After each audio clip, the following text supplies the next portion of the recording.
What a great miracle story. John says this was the first sign that Jesus is God. We saw his glory. From now until Palm Sunday, there are 7 Sundays. Palm Sunday then is followed by Easter Sunday. And there's no better way to move up to Easter than to spend time dwelling on the fact that Jesus is God. John believes the 7 signs that he recorded are proof that Jesus is God. He says at the very end of his gospel, he wrote down these things so that we too would believe that and have life. And so as we move toward Easter, we don't want to go into the week of Passion thinking Jesus is a good man who gives his life for his friends. But we want to move into the Passion, into the death, burial, and resurrection, knowing fully that it is God who has come to give God's own self for the salvation of the world. So for the next 6 Sundays after this, we will be looking at the signs of Jesus' deity as described in the Gospel of John. And this is the first one. It's kind of one of the most interesting, fun ones, and catches you off guard because you don't expect it. But we'll dig into it a little bit. As Joanne read this story, John has already laid down groundwork. He says in the opening of his gospel, in the beginning was the Word, and the Word was with God, and the Word was God. And John chose those words, in the beginning, because they draw us back to the first words of Genesis. In the beginning, God created the heavens and the earth. And so John, at the very beginning of his writing, says, Jesus and God, the Creator, are the same person. And then God became flesh and dwelt among us, and we beheld, we saw the glory of God. His thesis for the whole Gospel of John is the greatest thesis in human history, that Jesus is not just a man. He doesn't belong in a list with the world's greatest religious leaders. He's not like Buddha. He's not like Mohammed. He's not like anyone else. Jesus is very God, and this is the first tenet, the first belief of our faith. And so hopefully in the next 6 weeks, we will really let John speak to our hearts to tell us exactly that. Jesus is invited with his disciples to this wedding in Cana of Galilee, and they ran out of wine. It's like running out of nachos before halftime. You know, what are you going to, who cares about the game? There's no more food. And Mary says to Jesus, you can fix this. And Jesus has this reluctance. More about that in a minute. People see this story, by the way, some see it as a great Mother's Day sermon, right? Even Jesus did what his mother told him to do, right? Now, I just don't think that's a good idea. But, yeah. No, Mom, you know I've always been obedient. Some see this as a highly symbolic of the new covenant, because those water jugs, those 6 jugs that were holding 20 to 30 gallons apiece, were for ceremonial washing. And so it is as though Jesus is saying, we're taking the ceremonial water and turning it into new wine, into the joy of the coming kingdom. And that's a good message to preach, but that's not the message this morning. Doing what your mother tells you to do is a good message to preach, but that's not the point this morning either. Some say Jesus in this miracle is putting his stamp on marriage, which may be good, but that's not the point this morning. Some say there's a reference to the 3rd day. It says on the 3rd day he went to this wedding, and some want to tie that into the resurrection, which you can do, but again, it's not the point. The point is very simple. As a matter of fact, someone after the first service said, well, that was a pretty simple sermon. And I think it was meant as a compliment. The point is this: Jesus changed something. It was water. It became wine. It was hydrogen and oxygen. Then it became not just a fermented beverage, but a high-end fermented glass of wine. This is why John tells the story. He wants to point us to it and say, only God could change this thing from water to wine. We are looking at God. He tells us this is his purpose throughout his gospel. Pure and simple, Jesus changed something. It seems as you read the scripture, every time God speaks, things change. God speaks into the darkness that is the cosmos and says, let there be light. And what happens? Light. Everything God says to take place takes place. God brings change from dark to light, from seed to harvest. Every time God gets involved in the story of history, history changes. It's God's nature to change things. Everyone in the Gospels that comes into contact with Christ is changed in some way. And we need to know that change still happens. Hopelessness grows from a sense that nothing will change. We're stuck in our circumstances, the same old rut. Our situation is unmovable, unfixable, perpetually hopeless. And then Jesus shows up. The wine is gone, the party is winding down early, and Mary says, wait a minute, my son is here. He can change this. And he does. Jesus changes things. Jesus changes lives. You can read about it and it will inspire you, but I want to ask the question, where are our signs today? How many, like me, I've always longed for a sign, would not like to see some amazing miracle that proves what we believe? I've always longed for that type of sign. The apostles had it. The early church experienced signs and wonders. But it seems we believe without seeing. Even Peter, speaking to the second generation Christians, marvels. He writes, though you have not seen him, you love him.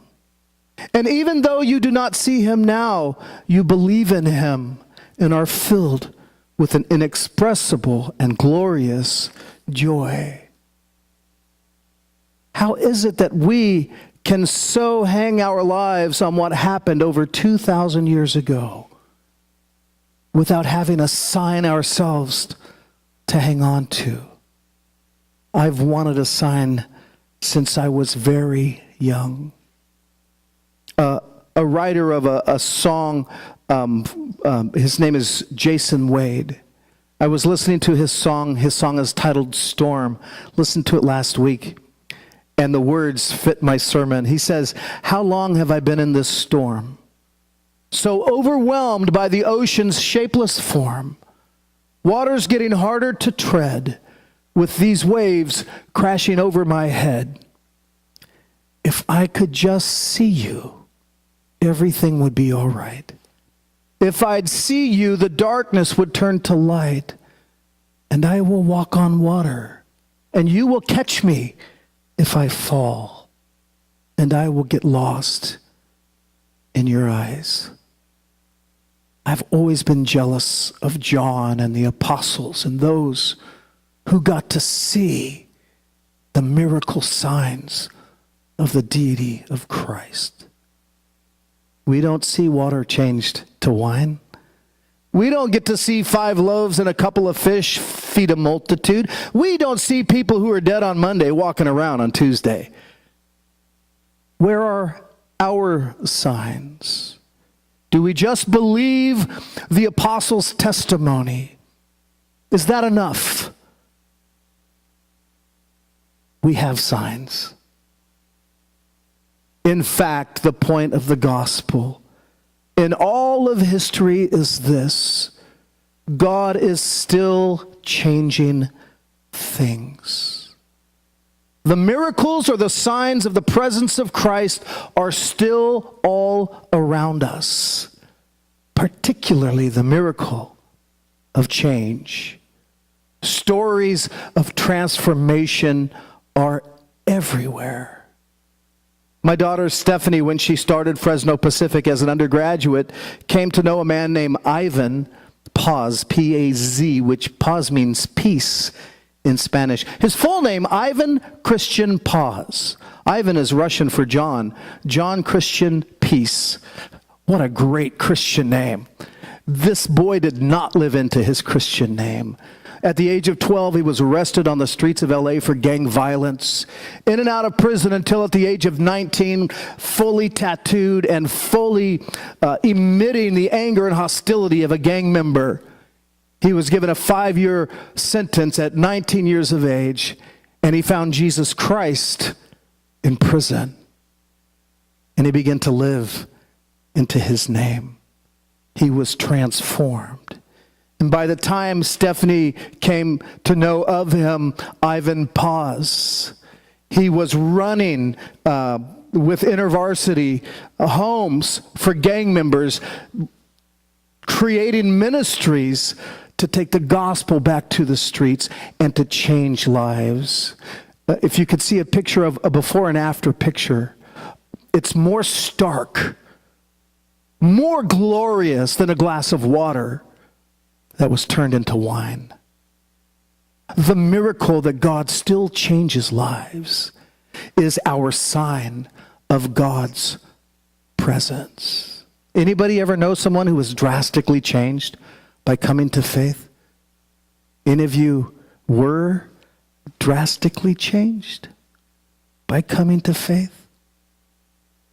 All of you have been changed by coming to faith. You're not the same today as you were 5, 10, 20 years ago.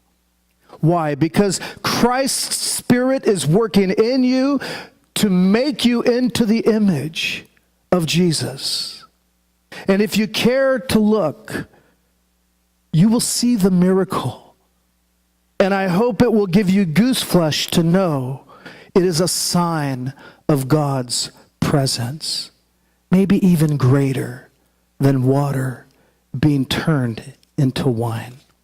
Jesus changes lives. He always has. He always will. And it's happening today. Perhaps you take an honest look at yourself and say, I'm not any different than I was a decade ago. I've pretty much been the same Christian my whole life. Guess what? It's not too late.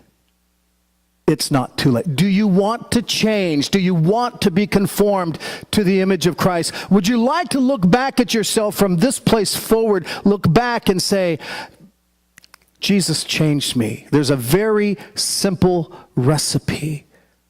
Mary knew the recipe. And here it is. It's simple. Might not be easy, but it's simple. They ran out of wine, and Mary said to the servants at the wedding, do what he says. And do you know that is still the very simple formula for miracle, for change, for Christian growth? Every single time we human beings in faith do what Christ says, the miracle happens. We become changed.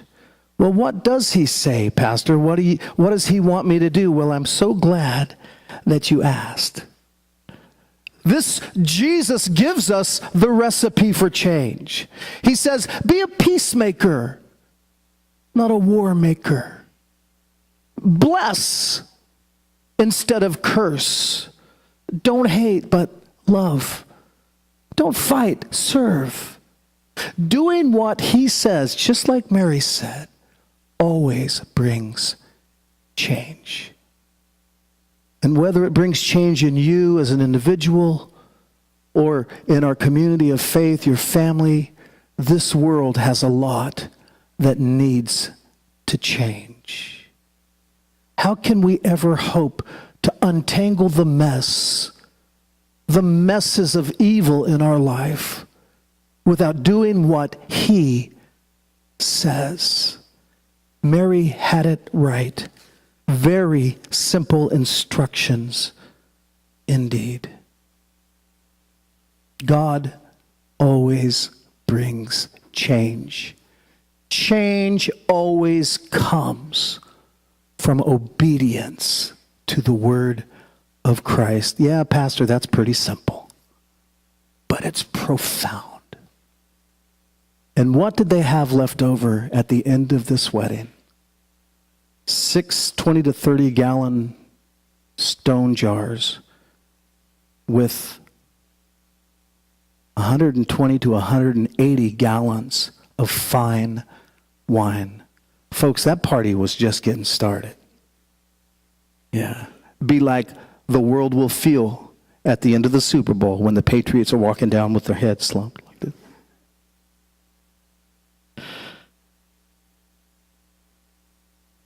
If you want a miracle, if you want a sign of God's presence, obey God's voice.